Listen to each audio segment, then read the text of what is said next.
You were taught that more money means more control over your life? A bigger paycheck feels like a wider margin for error and less day-to-day risk. It creates the sense that the future should now be easier to manage. More income seems to promise more choices with less pressure. You imagine greater freedom, a longer time horizon, and fewer trade-offs? On paper, it looks like life should feel more stable. But something strange happens as income rises. Instead of feeling safer, small changes begin to feel more volatile. Even minor expenses start creating unexpected drawdown in your mental bandwidth. A tiny shift in rent, debt payments, or market prices suddenly feels bigger than it should. The higher your baseline costs, the more sensitive your system becomes. Control starts to look more like fragile stability than freedom. So the real question is not how much money you make. It is how much volatility your life structure can absorb over the long term. Because control is not about income alone, but resilience under pressure. From the beginning, you were taught a simple equation. More money means more control over your life and your choices. On the surface, it feels rational and almost impossible to question. If you have enough money, it seems like every path stays open. You can choose where to live, where to work, and what to avoid. Choice begins to look like freedom. You tell yourself you can stop, pivot, or wait things out. More income appears to extend your time horizon. It creates the feeling that risk is now manageable. But the control you feel is not always real. Often it depends on assumptions you rarely notice. Stability is doing more work than the money itself. The feeling only holds when conditions remain stable. Low volatility makes life seem predictable.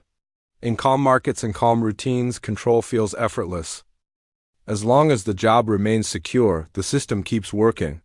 Salary, rent, debt payments, and routine all compound into stability. But that structure depends on everything moving as expected. Most people never question it because nothing appears broken. The numbers still seem to work on paper. Until one day the drawdown becomes visible. That is when you finally see the difference between income and control. Money can reduce friction, but it cannot remove systemic risk. What remains is the amount of real flexibility you actually built.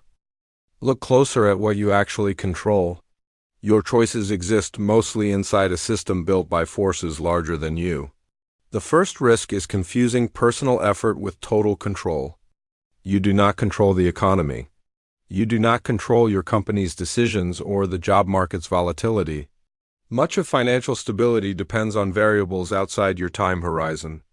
Even your income is not fully yours to control. Promotions, layoffs, market cycles, and company budgets all affect it. What feels stable can still carry hidden volatility. So even when the number gets bigger, the foundation often remains unchanged. The same structural risk still sits underneath. A larger salary does not remove drawdown risk from the system itself. This creates the illusion of safety. More money can make uncertainty feel quieter without actually reducing it. Sometimes it only masks long-term exposure. Bigger does not always mean more stable. Sometimes it means higher sensitivity to disruption and volatility. The larger the lifestyle base, the faster small shocks compound. And when something shifts, control disappears faster than expected. A job loss, cost increase, or market shock can change everything quickly. What looks stable can unwind in a short drawdown period. Not because you failed, but because that control was never fully yours from the beginning. The system only allowed the feeling of certainty for a while. We often assume control is something we personally own. But much of what feels like control is simply access to stable conditions around us. What we call certainty is often borrowed from the environment. When everything runs smoothly, life feels manageable. It becomes easy to believe that this stability came entirely from your effort. The mind quietly mistakes smooth systems for personal control. In reality, much of that calm comes from stable systems. Salaries arrive, bills process, and routines repeat with low volatility. What feels personal is often systemic support working in the background. Then the system changes. A layoff, inflation spike, or rising debt cost shifts the entire equation without warning. The sense of control can disappear faster than long-term plans can adjust. This is where the realization begins.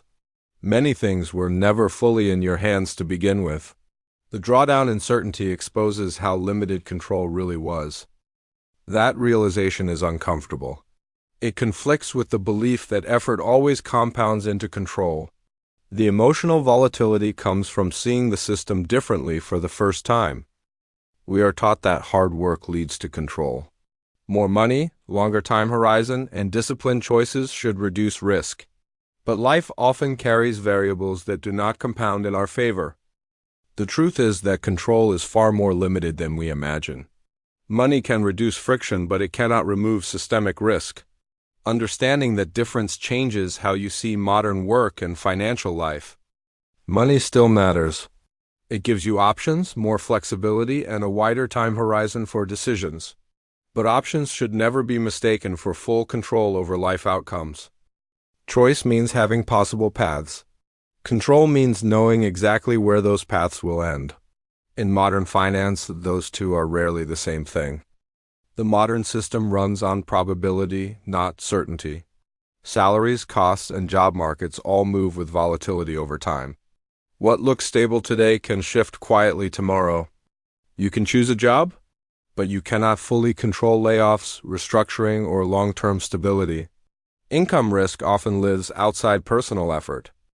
You can choose a lifestyle today, but inflation, rent, and future obligations can change the math later. Long-term cost compounding often rewrites the plan. The more your plan depends on certainty, the more fragile it becomes. Assumed control increases emotional drawdown when reality diverges. Expectations compound just like costs do. Reality does not always follow spreadsheets. Systems change, markets shift, and timelines slip. Satirically, life rarely reads the plan you carefully wrote. This is why many people feel lost even after earning more.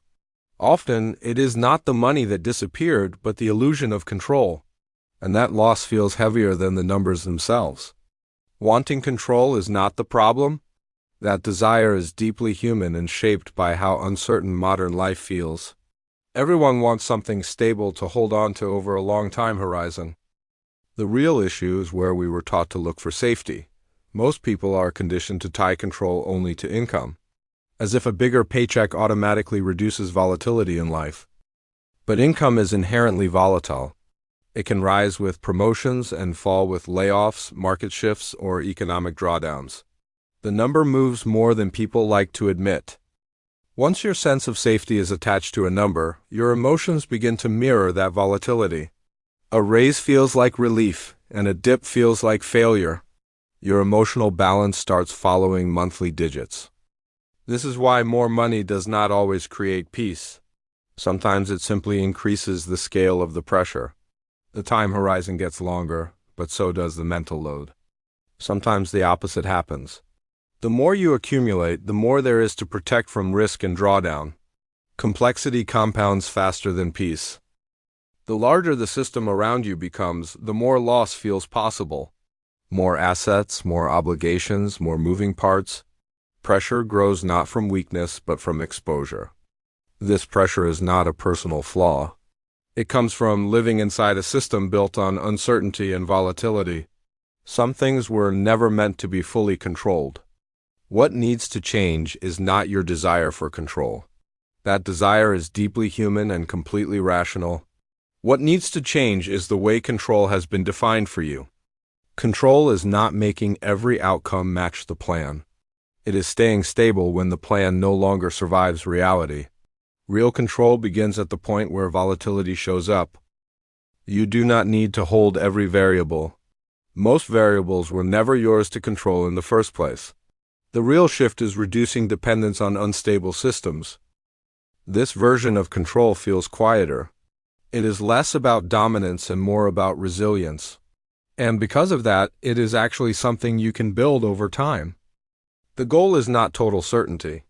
It is enough control to remain standing during a drawdown. Enough margin to protect your time horizon. This is where money changes meaning. It stops being a symbol of dominance. It becomes a buffer against uncertainty and risk. The shift is subtle but powerful. You stop trying to master every outcome. Instead, you build flexibility for whatever comes next. And this is where peace begins to return. Not from certainty, but from preparedness.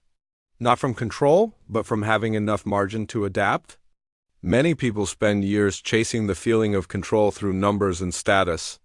A higher salary, a better title, and visible progress can feel like stability. For a while, it looks like life is finally becoming manageable. That sense of control often works only while conditions remain stable. As long as income rises and expenses stay predictable, the system feels safe. The illusion holds because volatility has not arrived yet. Then something shifts without warning. A layoff, an emergency expense, or a sudden market drawdown can change the entire equation overnight. In that moment, control feels far smaller than it once appeared. Real financial stress rarely arrives with perfect timing. It often appears before people have enough time horizon to adapt. That is why risk feels most painful when life moves faster than planning. This is where perspective begins to change. Real control is less about power and more about resilience through volatility. It is the ability to stay functional when the environment stops cooperating. The goal is not to avoid every change. The goal is to remain stable while change happens around you. That long-term stability compounds into real confidence over time. Money alone does not create that kind of stability. It comes from deeper structures like margin, habits, low dependency, and time flexibility. These invisible layers often matter more than visible income. Without that deeper structure, even strong-looking success can become fragile in seconds. High income without resilience still carries hidden drawdown risk. What looks solid from the outside can collapse very quickly. Wanting control was never the mistake. The problem is that most people were given a simplified definition of how control is built. They were taught to look for it only in income and status. More money can absolutely buy more options over a longer time horizon. But options are not the same as certainty in a volatile system. A higher salary reduces friction, yet it does not remove risk. Real control comes from staying stable during drawdown periods. It is the ability to remain functional when external variables change without warning. Stability, not income alone, is what protects long-term decisions. Once you see this clearly, your choices begin to change.